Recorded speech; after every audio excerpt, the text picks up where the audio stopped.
اسرائیل کا دوبارہ ایرانی پرمانو ٹھکانوں پر حملہ۔ اسرائیل نے پھر سے ایک بار لگاتار دوسرے دن ایئر اسٹرائک کی ہے ایران کی راجدھانی تہران پر۔ Hello guys, welcome to my YouTube channel. آگے ہوں میں نیو ویڈیو لے کر، اور آج ہم بات کریں گے اسرائیل ورسز ایران۔ لگاتار دوسرے دن گائز اسرائیل نے ایران پر حملہ کیا ہے۔ پہلے دن حملے کے جواب میں ایران نے 100 ڈرون داغے تھے، جس میں سے ایک بھی ایران تک نہیں پہنچ پائے۔ آج دوبارہ ایرانی پرمانو ٹھکانوں پر اسرائیل نے ایئر اسٹرائک کی، اور ایران نے جواب میں 100 سے زیادہ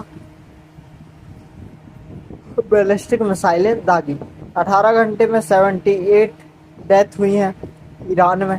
ان میں ٹاپ 20 ایرانی کمانڈر شامل ہیں، جو کہ دیش کو لیڈ کر رہے ہیں۔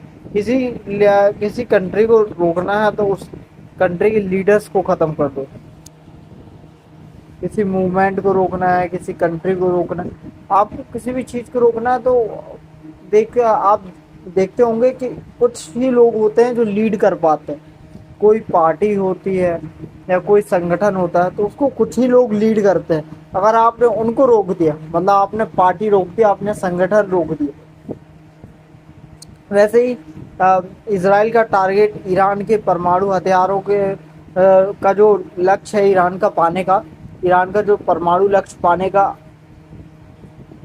ڈریم ہے، یا آپ بول سکتے ہو اس کو پرمانو ہتھیار حاصل کرنا، تو اس میں جو سنگٹھن ہے ان کے ٹاپ کمانڈرز کو اسرائیل نشانہ بنا رہا ہے۔ ٹاپ ویگیانک ہے، جو ٹاپ سائنٹسٹ، ان کو نشانہ بنایا جا رہا ہے۔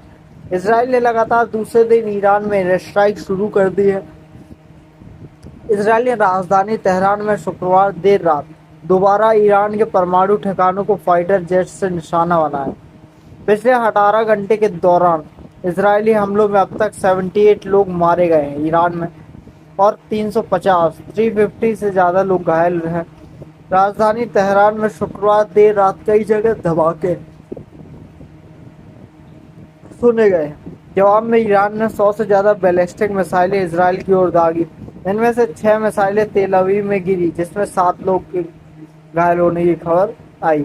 باقی کی 94 میزائلیں کہاں گئی؟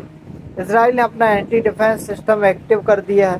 سبھی بڑے اسرائیلی شہروں میں سائرن گونج رہے ہیں۔ اسرائیلی پی ایم بنجامن نیتنیاہو کو سرکشت ٹھکانے پر شفٹ کیا گیا ہے۔ اسرائیل نے ایک دن پہلے شکروار صبح 5:30 بجے ایرانی پرمانو ٹھکانوں اور کئی ملٹری اسٹیشن کو نشانہ بنایا تھا۔ اس حملے میں 6 پرمانو ویگیانک اور 20 سے زیادہ کمانڈرز کی موت ہو گئی تھی۔ دیکھ رہے ہو گائز، مطلب اتنی سٹی انفارمیشن آخر اسرائیل کے پاس جاتی کہاں سے؟ کسی دیش کو لیڈ کرنے میں اس میں سب سے بڑا ہاتھ ہوتا ہے اس دیش کی خفیہ ایجنسی کا۔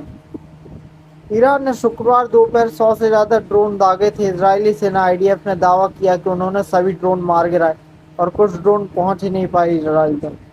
ایران نے اسرائیل پر 100 سے زیادہ ڈرون داغے تھے، جو کہ ہوا میں ہی مار گرائے گئے۔ اسرائیل ایران سنگرش کی تصویریں دیکھ ہی سکتے ہو، مطلب کتنا نقصان ہوتا ہے، عام لوگوں کا نقصان ہوتا ہے۔ کنٹری کتنا پیچھے چلی جاتی ہے اتنا ڈیولپمنٹ ہونے کے بعد۔ ابھی کے اپڈیٹس دیکھیں تو ایران اسرائیل سنگرش میں ایران بولا ہم نے اسرائیلی رکشا منترالیہ کو نشانہ بنایا، لیکن کوئی نقصان نہیں ہوا ہے۔ یہ ایران کی سرکاری پریس ٹی وی نے دعویٰ کیا ہے کہ ایران نے اسرائیل کے رکشا منترالیہ کو نشانہ بنایا ہے، حالانکہ اسرائیل کی اور سے ابھی کوئی آدھیکارک بیان نہیں آیا۔ اسرائیل بولا ایران کو بھاری قیمت چکانی ہوگی۔ آپ دیکھو تو اسرائیل بہت ایڈوانس ہے۔ کیونکہ ایک تو اسرائیل قابل لوگ ہیں، اور دوسرا اسرائیل کے پیچھے ہے امریکہ۔ ایران کو بھاری قیمت چکانی ہوگی، اسرائیل نے کہا ہے۔ ٹائمز آف اسرائیل کے مطابق ایران نے اسرائیل پر قریب 200 میزائلیں داغی۔ ایک افسر نے کہا ہے کہ ناگرک علاقوں پر حملوں کے لیے ایران کو بھاری قیمت چکانی پڑے گی۔ ایرانی حملوں سے اسرائیل میں عمارتیں ہلی۔ پورو راجو سیف روم میں पूर्व इजरायली राजदूत माइकल ओरेन ने CNN से कहा कि वे ईरानी मिसाइल हमलों से उनकी इमारत हिल गई है और वे परिवार समेत सेफ रूम में हैं। उन्होंने यह भी बताया कि Israeli air defence system Iron Dome ने कई मिसाइलों को रोक लिया है।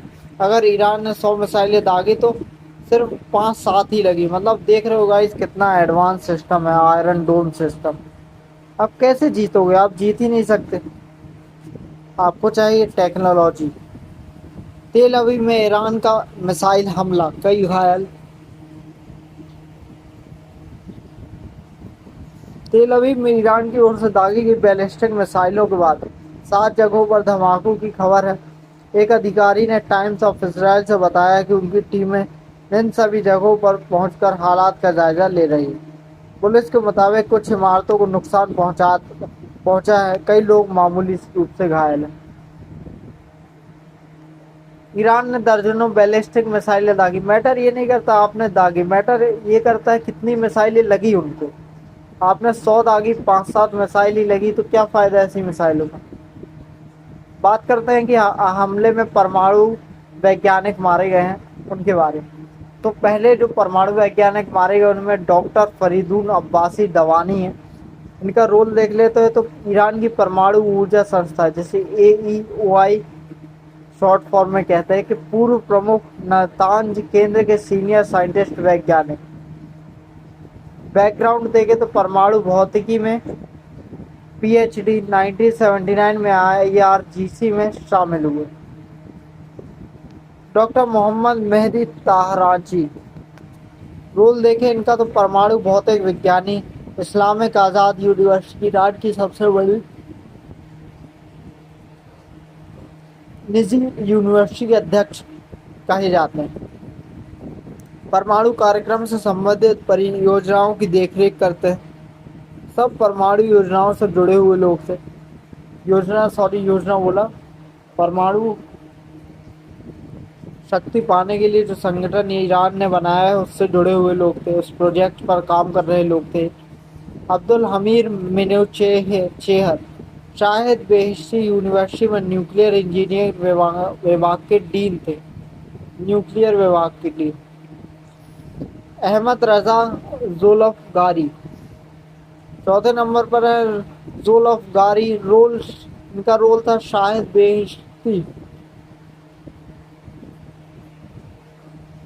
बेहिश्ती यूनिवर्सिटी में परमाणु इंजीनियरिंग के प्रोफेसर।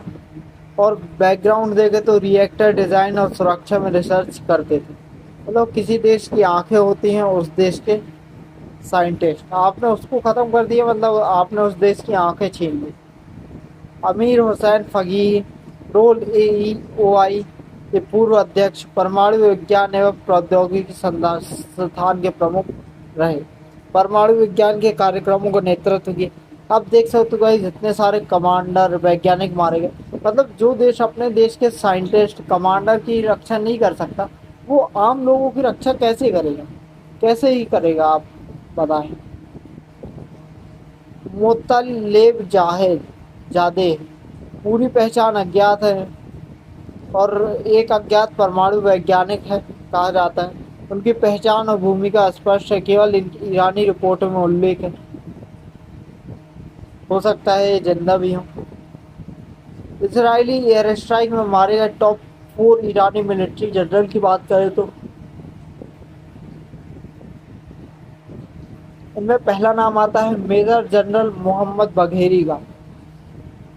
ईरान के चीफ ऑफ स्टाफ, सेना ऑफ रिवॉल्यूशनरी गार्ड, सर्वोच्च नेता आयतुल्ला खामेनाई के बाद देश के दूसरे सबसे बड़े सैन्य अधिकारी हैं। 1980 IRGC में शामिल हुए, ईरान इराक युद्ध में भाग लिया। मतलब आप देखें तो ये लोग आपस में ही लड़ते रहते हैं अपने पड़ोसियों से। ईरान है तो इराक से लड़ता रहेगा, सीरिया से लड़ता रहेगा, मतलब आपस में ही लड़ते रहेंगे। अक्टूबर 2024 में इजराइल पर हुए ईरानी मिसाइल हमलों में अहम भूमिका निभाई। जनरल हुसैन सलामी की बात करें तो रोल इनका है Islamic revolutionary guard corps IRGC के कमांडर इन चीफ। और 1980 में IRGC में शामिल हुए। ईरान इराक युद्ध 1980-1988 में हिस्सा लिया। तीसरे नंबर पर आते हैं ब्रिगेडियर जनरल अमीर अली हाजी जादे। रोल इनका है IRGC की एयरोस्पेस फोर्स के प्रमुख, मिसाइल और ड्रोन कार्यक्रम के मुख्य जिम्मेदार। अक्टूबर 2024 में इसराइल पर मिसाइल हमलों प्लान किए थे।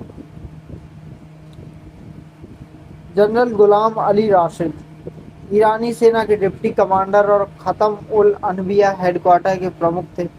अब यह ख़तम उल अनबिया हेडक्वार्टर, ये कोई उनकी रिलीजन से रिलेटेड नाम होगा, नॉर्मल आप हेडक्वार्टर के रूप में समझ सकते हैं। ईरान इराक युद्ध में सीनियर IRGC अध्यक्ष रहे थे। ये टॉप कमांडर जो भी सेना को लीड करते थे, इनको इसराइल ने मौत के घाट उतार दी और ईरान देखता रह गया, कुछ नहीं कर पाया। नेतन्याहू को सीक्रेट जगह शिफ्ट किया गया। इजरायली मीडिया के मुताबिक इसराइल के प्रधानमंत्री बेंजामिन नेतन्याहू को ईरान पर हमलों के बाद एक सीक्रेट जगह ले जाया गया। नेतन्याहू के प्लेन की तस्वीर भी सामने आई, जिसमें उन्होंने 2 लड़ाकू विमान एस्कॉर्ट करके किसी सीक्रेट जगह ले जाते हुए नजर आए। आप देख सकते हो फोटो में। इसराइल के चैनल 12 ने बताया कि यह विमान ग्रीस की राजधानी एथेंस में उतरा। ईरानी सुप्रीम लीडर बोले इसराइल को सजा मिलेगी, तो वक्त ही बताएगा कौन किसको सजा देगा। ईरान के सुप्रीम लीडर आयतुल्लाह खामेनेई ने कहा कि ईरानी सेना ज़ायोनिस्ट शासन इजरायली सरकार को सबक सिखाएगी। उन्होंने कहा कि इसराइल इस अपराध की सजा से बच नहीं पाएगा। खामेनेई ने ईरानी जनता को भरोसा दिलाया कि इस मामले में कोई ढील नहीं दी जाएगी।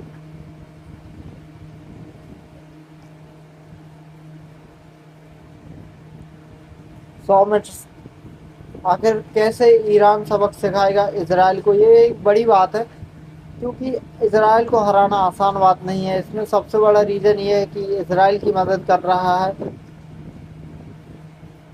इसराइल की मदद में सबसे बड़ा हाथ है अमेरिका का। आप देखें तो अभी इसराइल वर्सेस जो गाज़ा हो रहा था, गाज़ा में कितने ही लोग मर रहे थे नहीं, मर रहे हैं। तो UN में जब पास हो रहा था, एक UN में UK, फ्रांस और यूरोप के काफ़ी सारे देश मिलकर एक प्रस्ताव पास कर रहे थे कि इसराइल को युद्ध के लिए रोक देना चाहिए। गाज़ा में लोग मर रहे हैं, राहत सामग्री पहुंचानी चाहिए। तो अमेरिका ने वीटो लगा दिया। मतलब आप ये नहीं बोल सकते अमेरिका अच्छा है, कोई भी देश अच्छा नहीं है गाइस। अगर वो कोई एक्शंस लेता है तो किसी को फ़ायदा होता है, तो किसी को नुकसान भी होता है। तो ठीक है, इस आगे की खबरों के लिए मेरे साथ जुड़े रहिए। Thank you so much watching my video. जय हिंद, जय भारत।